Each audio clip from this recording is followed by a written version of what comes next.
قبل مصر پر ایک ظالم و جابر بادشاہ فرعون کی حکومت تھی، جو نہ صرف ایک جابر اور سرکش بادشاہ تھا بلکہ اس نے خدائی کا دعویٰ بھی کر رکھا تھا اور خدائے حقیقی کو للکارنے کی جرت کی تھی۔ فرعون نہایت ہی بد کردار اور ظالم ترین شخص تھا۔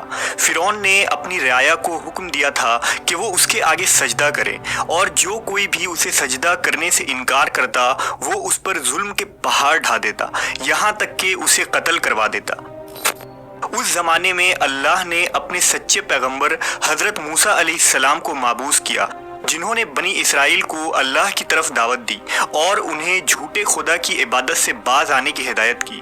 لہٰذا خود فرعون کے محل میں موجود ایک خاتون نے موسیٰ علیہ السلام کے دین کو قبول کر لیا اور اس لاشریک اللہ پر ایمان لے آئی۔ اس خاتون کا نام مشاطہ تھا، جو فرعون کے محل میں خادمہ تھی۔ فرعون نے اسے اپنی بیٹی کی خدمت اور کام کاج کرنے پر مامور کیا تھا۔ ایک دن کا واقعہ ہے کہ وہ خادمہ فرعون کی بیٹی کے بالوں میں کنگھی کر رہی تھی۔ کنگھی کرتے ہوئے اس کے ہاتھوں سے اتفاقاً کنگھی گر پڑی۔ وہ اٹھانے لگی تو اس کی زبان سے بے ساختہ بسم اللہ نکل گیا۔ اس پر شہزادی نے کہا کہ تو نے آج عجیب کلمہ بولا، رب تو میرے باپ فرعون ہی ہے، تو پھر تم نے یہ کس کا نام لیا ہے؟ اس نے جواب دیا، فرعون رب نہیں بلکہ رب وہ اللہ ہے جو مجھے اور تجھے اور خود فرعون کو روزی دیتا ہے۔ شہزادی نے کہا، اچھا تو کیا تو میرے باپ کے سوا کسی اور کو اپنا رب مانتی ہے؟ اس نے جواب دیا، ہاں، میرا، تیرا اور تیرے باپ سب کا رب اللہ ہی ہے۔ شہزادی نے اس بات کی اطلاع اپنے باپ کو دے دی۔ وہ نہایت ہی غضبناک ہوا اور اس نے اس باندی کو اپنے دربار میں بلایا۔ جب وہ حاضر ہوئی تو فرعون نے پوچھا، کیا تو نے میرے سوا کسی اور کو اپنا رب مان لیا ہے؟ خادمہ نے صاف کہہ دیا کہ میں تمہیں خدا نہیں مان سکتی، میرا اور تیرا رب اللہ ہی ہے جو بلندیوں اور بزرگی والا ہے۔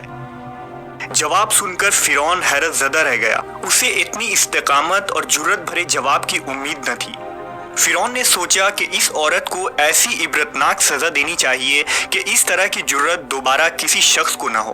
اسے پتا تھا کہ یہ عورت اپنے بچوں سے بے انتہا محبت رکھتی ہے، لہٰذا فرعون نے خادمہ کے بچوں کو اس دربار میں لانے کا حکم دیا۔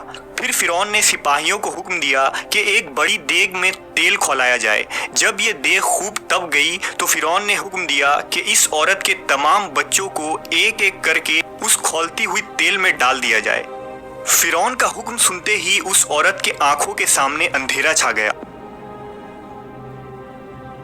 خادمہ نے نہایت ہی صبر اور ہمت سے کام لیا۔ سپاہیوں نے اس خادمہ کے ایک بچے کو پکڑا اور اسے گھسیٹتے ہوئے لے جانے لگے۔ وہ بچہ کبھی پکارتے ہوئے اپنی ماں سے مدد طلب کرتا، کبھی سپاہیوں سے رحم کی بھیک مانگتا، کبھی فرعون کی طرف امید بھری نگاہوں سے دیکھتا۔ سپاہی اسے دھکیلتے اور گھسیٹتے ہوئے دیگ کے قریب لے گئے۔ خادمہ اپنے بچے کی طرف محبت بھری نظروں سے دیکھ رہی تھی اور اسے الوداع کہہ رہی تھی۔ چند لمحات میں اس کے جگر گوشے بچے کو کھولتے ہوئے تیل میں انڈیل دیا گیا اور کچھ ہی لمحے میں اس معصوم کی ہڈیاں تیل کے اوپر تیرنے لگی۔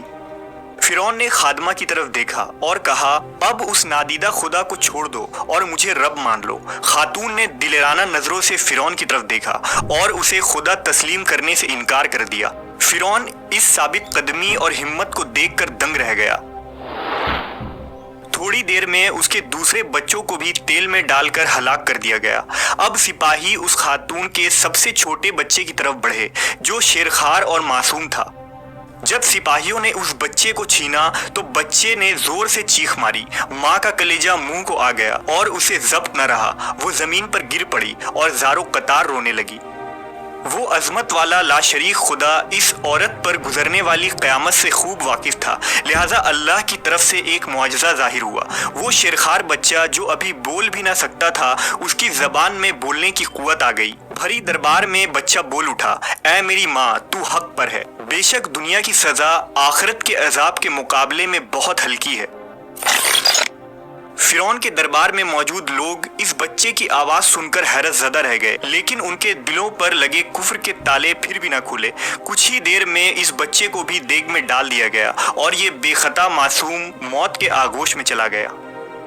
اپنے تمام بچوں کو اپنی آنکھوں کے سامنے فرعون کے ظلم کے بھیٹ چڑھتے ہوئے دیکھنے کے بعد اس خادمہ کا دل پھٹ پڑا تھا۔ اگر وہ چاہتی تو اپنے معصوم بچوں کو اس دردناک موت سے بچا سکتی تھی۔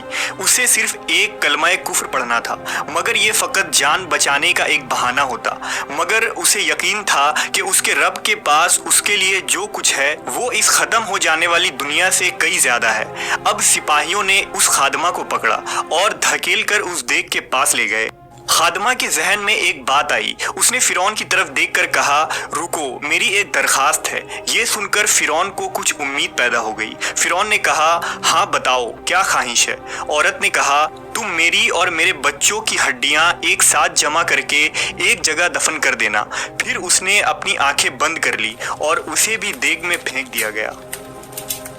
اس واقعے کے 2000 سال کے بعد آخری نبی حضرت محمد صلی اللہ علیہ وسلم اس دنیا میں تشریف لائے۔ آپ کو ایک رات معراج کے سفر پر لے جایا گیا۔